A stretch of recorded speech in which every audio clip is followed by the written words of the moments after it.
Kada pradėjai lankyti Brasą CrossFitą? Nuo praeitų metų rugsėjo.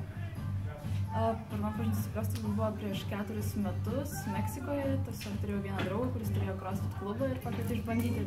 Buvau berods dideliuose treniruotėse, bet tuo metu dar manęs nelabai užkabino ir grįžus į Lietuvą ir prisijungiau prie Brasos. Aš pradėjus lankyti CrossFitą, sustiprėjau fiziškai, kas be ko, ir jaučiu, kad ir gyvenime tapo daug paprasčiau, geriau žinau savo galimybės ir savo ribas. Nebijoti, tiesiog pradėti išbandyti ir tik tada sakyti, kad negaliu, nenoriu ir ne man. Keli. Nes yra ir valbolų, ir boksdžempai berods, ir man patinka šitie kardio. Šiuo metu kažkokios ypatingos veiklos nėra, nes ką tik baigiau magistrą, todėl toks yra tiesiog sportas, darbas ir poilsis.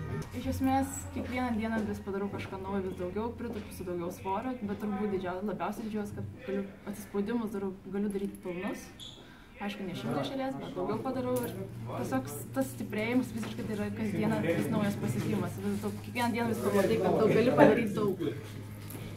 Aš iš vis muzikos negirdžiu, kai sportuoju, bet girdžiu, kai jie kas nors išjungia. Aš nemanau, kad dabar galima ką nors nustebinti kam nors, bet turbūt labiausiai nustembu sužinoję, kad aš gyvenau Meksikoje ir vis dėlto aš nesutikau El Chapo gatvėje vaikštant.